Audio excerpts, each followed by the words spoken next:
Good afternoon, I am Modern Warfare historian, and today, as promised, we are bringing you a gift. In the last months, we have worked on a small, turn-based wargame, and we want to officially launch it today. The game is named Kriegsspiel Light, and is loosely based on the 1780 game from Johann Christian Ludwig Helwig.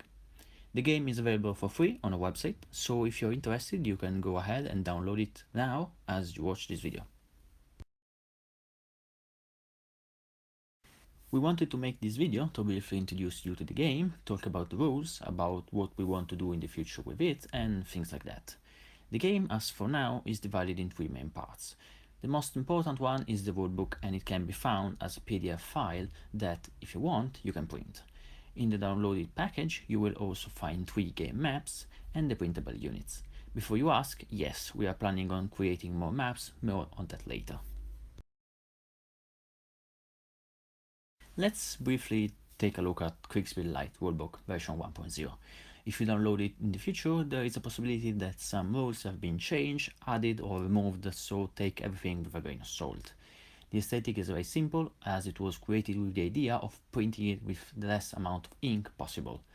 First page is a standard table of content, and then we have a small introduction to the game. And already here we can spot one of the main elements of Kriegsspiel Light, and that is the fact that it can be played both face to face and in remote, with the two players playing not in the same room. This is to account for, well, we all know what happened in 2020.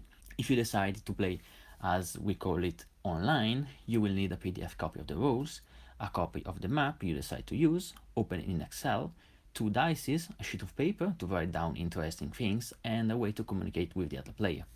If you prefer it, you can even print the map and have it physically available, as well as the units, and move those instead of using the Excel file. However, if you want to play face to face, you will need a printed map, printed units, 2 dices, the rules, and a sheet of paper. As for now, we have inserted just 2 game modes, Conquest and Assault. However, we have already some that have been prepared for the next version of the rulebook, like an update of the game. There are 4 types of units with different strengths and weaknesses.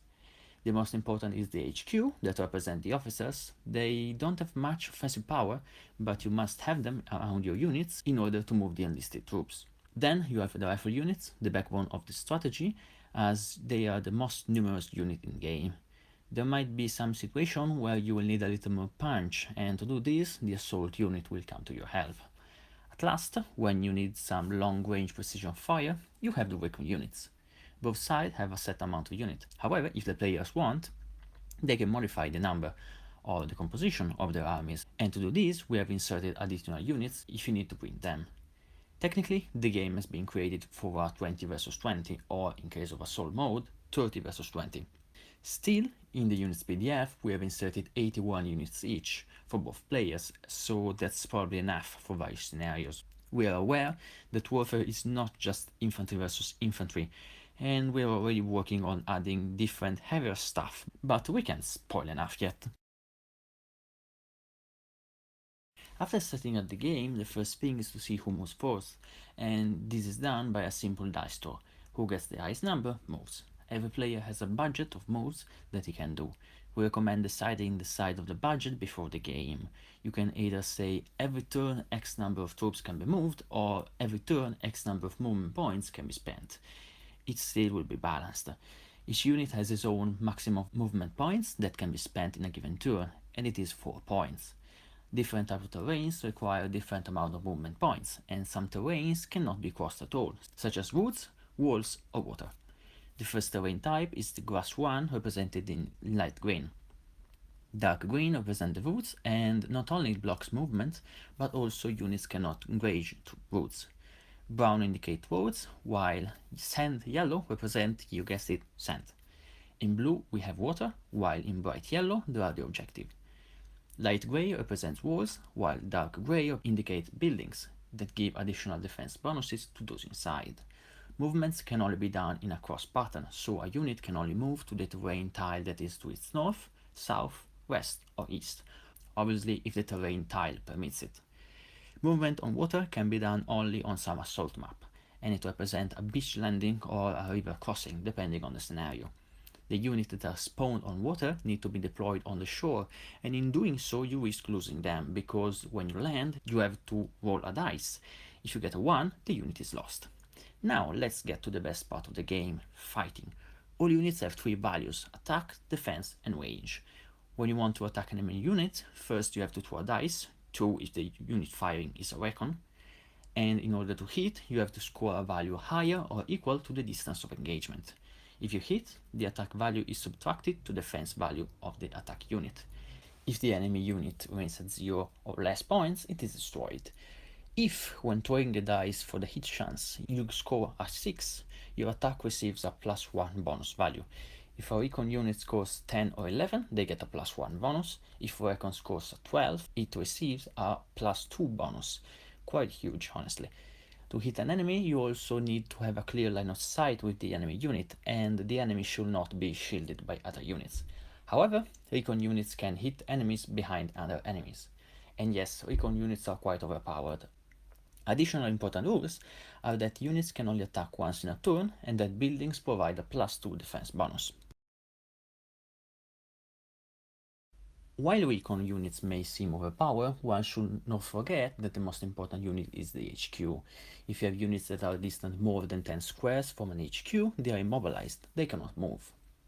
They can still attack and defend, but this is still an annoying thing to keep in mind, as you might be making good progress advancing on a flank, only to lose the single HQ assigned there and have the whole offensive paralyzed. Also, if you lose all your HQ, you lose the game, as you will not be able to move any unit. This is one of the 5 ways to end a game, together with one side having 2 or less units, conquering all objectives, or surrendering. Now, after a brief explanation, let's take a look at the 3 scenarios included in Kriegsspiel Light version 1.0. The first scenario takes place on both banks of a river that occupies the central part of the map. On the left flank there is a choke point made by the buildings and by a wood area, while the right flank is more open. The objectives are represented by 3 of the 4 bridges. The northern bridge and the southern one are easy to capture from the start, while we expect some fierce combat to conquer the center one. The blue team has the advantage of having a small group of houses on the northwestern side of the river, while the red team has a similar thing on the southeastern side. The map is quite easy to learn and it should be very easy to play on, and for this reason we recommend it to be played as the first map. The second scenario is quite unique, as it is so far the only assault map available. However, don't worry, as some will be introduced in the next update of the game. Red team has the task of conquering the 3 objectives on the beach, 2 on the left bank of the small river and 1 on the right side. The defending team has the advantage of having defensive structures, that means bunkers or wall, near the spawn line, and that the enemy has to move through harsh terrain, sand that limits the movement that can be done. The attacking team has the advantage of numbers, however, if he or she can unload the units without accidents, of course. The third scenario takes place near a small village, with 2 objectives in it and 1 near the woods on the left flank. This map is probably the most complex one, as both teams have to plan how many units they want to send into the village, how many into the left flank woods, where to raid their reserves, how forward to advance into the village, and so on. Every building has its own field of fire, so every street can become a kill zone if one player is not careful enough, and this is what makes it great. And now let's go to the 2 things that we love the most, the campaign mode and the scenario editor.